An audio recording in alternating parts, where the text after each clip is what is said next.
Hi, എല്ലാവർക്കും എൻ്റെ പുതിയൊരു വീഡിയോയിലേക്ക് സ്വാഗതം. കുറച്ച് നാളായില്ലേ വീഡിയോ ഇട്ടിട്ട്, അതുകൊണ്ട് ഒരു അനക്കമുണ്ടായിക്കോട്ടെ എന്ന് വിചാരിച്ചിട്ടാണ്. അല്ലെങ്കിൽ എൻ്റെ യൂട്യൂബിൽ പൂച്ച വെറ്റ് കിടക്കുമല്ലോ, അത് വെച്ചിട്ടാണ് ഞാനിതൊന്ന് ഒന്ന് തുടങ്ങിയേക്കാന്ന് വെച്ചത്. ഇതിനകത്ത് പ്രത്യേകിച്ചൊന്നും ഇല്ല. സത്യം പറഞ്ഞാൽ ഞാൻ ഇപ്പോൾ ജോലിക്ക് പോകാൻ തുടങ്ങി ഈ 1-ാം തീയതി മുതൽ. കുറച്ച് കാശിന് ആവശ്യമുണ്ട്, അതുകൊണ്ടാണ്. അപ്പോൾ അത് കഴിഞ്ഞിട്ട് എനിക്ക് ഡ്രസ്സിന് വേണ്ടിയിട്ട് കുറേ ഡ്രസ്സ് പെട്ടെന്ന് വാരി വാങ്ങണ്ട അങ്ങനെയൊക്കെ ഞാൻ വിചാരിച്ചു. സ്റ്റിച്ച് ചെയ്തെടുക്കാൻ കുറച്ച് സമയം വേണം. എന്നാലും എൻ്റെ കയ്യിലുള്ള ഇതൊക്കെ സ്ലീവ്ലെസ് ആയിരുന്നു. ഒരു ഇൻസ്റ്റ പേജിൽ നിന്ന് ഞാൻ ഒരിക്കൽ എടുത്തതാണ്. അപ്പോൾ അതിന് സ്ലീവ് വയ്ക്കണമായിരുന്നു. അപ്പോൾ അതിന് വേണ്ടിയിട്ട് ഞാൻ മെറ്റീരിയൽ വെച്ചിട്ട് അത് ചെയ്തുകൊണ്ടിരിക്കുകയാണ്. കാരണം സ്ലീവില്ലാത്ത ഉടുപ്പിട്ടിട്ട് പോകാൻ പറ്റില്ലാത്തതുകൊണ്ട്. ഇത് ശരിക്കും ഫ്രോക്കായിട്ട് ഞാൻ ഒരാഗ്രഹത്തിൻ്റെ പുറത്ത് ചെയ്തതാണ്. പക്ഷേ ഇപ്പോൾ ഓഫീസ് പോകുമ്പോൾ അതിൻ്റെ താഴെ പാൻറ്റ് എന്തെങ്കിലും ഇടണമല്ലോ. അങ്ങനെ ഒരു ജഗ്ഗിങ്സ് വാങ്ങിച്ചു. അപ്പോൾ അതിൻ്റെ കൂട്ടത്തിലാണ് ഇപ്പോൾ ഇടുന്നത്. പക്ഷേ കുഴപ്പമൊന്നുമില്ല കേട്ടോ. അങ്ങനെ ഇട്ടുകൊണ്ട് പോകണതുകൊണ്ട് അവിടെ പ്രശ്നമൊന്നുമില്ല. എന്തായാലും സ്ലീവ് വേണം, അത് മസ്റ്റായിരുന്നു. അപ്പോൾ അങ്ങനെ ചെയ്തതാണ്. ഇനിയിപ്പോൾ ടൈം ഭയങ്കര കുറവാണ്. രാവിലെ 7 മണിക്ക് ഇറങ്ങിയാൽ വൈകിട്ട് 7 മണിക്കാണ് വന്ന് കയറുന്നത്. അപ്പോൾ അതിനിടയ്ക്ക് വീഡിയോ എടുക്കാനും സ്റ്റിച്ച് ചെയ്യുമ്പോൾ നമുക്ക് അങ്ങനൊരു സമാധാനത്തിലിരുന്ന് ചെയ്യത്തൊന്നും ഇല്ല.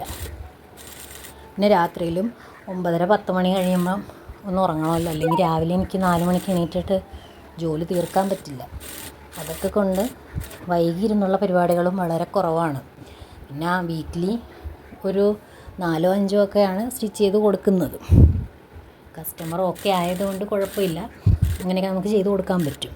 പക്ഷേ ഏറ്റവും ബുദ്ധിമുട്ടെന്ന് പറയണത് മറ്റുള്ളവർ ചെയ്ത വർക്കും കൊണ്ട് നമ്മുടെ അടുത്തേക്ക് അറ്റകുറ്റപ്പണിക്ക് വരുമ്പോഴാണ്. അപ്പം നമ്മൾ സ്നേഹത്തിൻ്റെ പേരിൽ നോയൊന്നും പറയാതെയൊക്കെ ചെയ്ത് കൊടുക്കും. പക്ഷെ എന്നാലും നമുക്കത് ഭയങ്കര ബുദ്ധിമുട്ടുള്ളൊരു പരിപാടിയാണ്. അതുതന്നെ അവർക്കും സാറ്റിസ്ഫാക്ഷൻ ഇല്ല, നമുക്കും ഇല്ല. അങ്ങനത്തെ ഒരു അവസ്ഥയാവും. പിന്നെ ഞാൻ വർക്കൊക്കെ കിട്ടുന്ന അവരുടെ കയ്യിൽ നിന്നൊക്കെ എന്തെങ്കിലും കിട്ടുമെന്നുള്ള പ്രതീക്ഷയിലാണ് നമ്മളിതൊക്കെ ചെയ്ത് കൊടുക്കുന്നത്. ഭൂരിഭാഗം പേരും നമ്മുടെ അടുത്ത് നല്ലതിനൊന്നും കൊണ്ടുവരില്ല. ഇങ്ങനത്തെ പണികൾക്ക് മാത്രമേ കൊണ്ടുവരുള്ളൂ. അത് എൻ്റെ ഒരു അനുഭവമാണ്. ഇതുപോലെ പലർക്കും അനുഭവം ഉണ്ടായതായിട്ട് പല യൂട്യൂബ് ചാനലിലും പല ആൾക്കാരും പറഞ്ഞ് ഞാൻ കേട്ടിട്ടുണ്ട്. പല സ്ഥലത്തും കൊണ്ടുപോയി ചെയ്യിപ്പിച്ചിട്ട് നമ്മുടെ അടുത്ത് അതിൽ ബാക്കി പരിപാടികൾ ചെയ്യാൻ വേണ്ടി കൊണ്ടുവരിക. നമ്മളെ വിശ്വാസമില്ലാത്തതുകൊണ്ടാണോ അതോ നമ്മൾ അങ്ങനത്തെ വലിയ പണിയൊന്നും ചെയ്യേണ്ട, ഇങ്ങനത്തെ പണിയൊക്കെ ചെയ്താൽ മതി എന്ന് വിചാരിക്കുന്നതുകൊണ്ടാണോ എന്നറിയില്ല. പക്ഷെ ഇങ്ങനെയാണ് ആൾക്കാർ. അത് ഞാൻ ആദ്യം വിചാരിച്ചാൽ എനിക്ക് മാത്രമുള്ള അനുഭവമാണെന്ന്. പക്ഷേ ഒരു 3-4 ചാനലിൽ ഓരോരുത്തരിങ്ങനെ പറയണ കേട്ടിട്ടുണ്ട് ഞാൻ. അതിന് ശേഷം എനിക്ക് മനസ്സിലായത് എല്ലായിടത്തുള്ളൊരു പൊതു സ്വഭാവമാണെന്ന്. അധികം അത് പ്രോത്സാഹിപ്പിക്കാതിരിക്കുക എന്നുള്ളതാണ് പറയാനുള്ളത്. ഇതാണ് എൻ്റെ റൂം. ഇതിനകത്ത് അത്യാവശ്യം തുണികൾ ഇരിക്കുന്നുണ്ട്, അതൊക്കെ തീർക്കാനുള്ളതാണ്. പിന്നെ ഇത് കാണുന്നത് എൻ്റെ സ്ക്രഞ്ചി ബിസിനസ്സാണ്. അത് ഞാൻ ബിസിനസ്സായിട്ട് ചെയ്യുന്നുണ്ട്. സ്റ്റിച്ചിങ് ഞാൻ ഡ്രസ്സൊക്കെ ചെയ്ത് കൊടുക്കുന്നതിന് മുന്നേ തന്നെ എനിക്ക് ഒരു ടേബിൾ ടോപ്പ് മെഷീനുണ്ട്. അപ്പോൾ അതിൽ ഞാൻ ആദ്യം ചെയ്ത് കൊടുത്തുകൊണ്ടിരുന്നത് സ്ക്രഞ്ചീസ് ആയിരുന്നു. എൻ്റെ ആവശ്യത്തിനുള്ളതും ഞാൻ ചെയ്തെടുക്കും. അതുപോലെ തന്നെ മറ്റുള്ളവർക്ക് കൊടുക്കാനുമുണ്ട്. ഇതൊക്കെ ജോർജറ്റും ക്രേപ്പും പോലത്തെ മെറ്റീരിയൽസാണ്. പക്ഷെ സോഫ്റ്റാണ്, മുടിയിലിട്ടാൽ പ്രശ്നമൊന്നും വരില്ല. പിന്നെ എൻ്റെ കയ്യിലുള്ളത് സാറ്റിനാണ്. സിൽക്ക് സാറ്റിനുണ്ട്, നോർമലായിട്ടുള്ള സാറ്റിനും ഉണ്ട്, പ്രിൻറ്റഡ് സാറ്റിൻ ഉണ്ട്.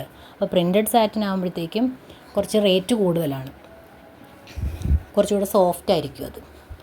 അപ്പോൾ എൻ്റെ കയ്യിലുള്ള പ്രിൻറ്റഡ് സാറ്റിനൊക്കെ ഏകദേശം കഴിയാറായിട്ടുണ്ട്. ഇപ്പോൾ സ്ക്രഞ്ചീസ് ചെയ്ത് വെച്ചതിൽ ഒരു 3-4 പ്രിൻറ്റഡ് സാറ്റിൻ മാത്രമേ ഉള്ളൂ. അതാണ് ഈ റെഡും വൈറ്റും ആയിട്ടിരിക്കുന്നത്. പ്രിൻറ്റഡ് സാറ്റിനാണത്. അതിന് അത്യാവശ്യം റേറ്റ് ഉള്ളതാണ്.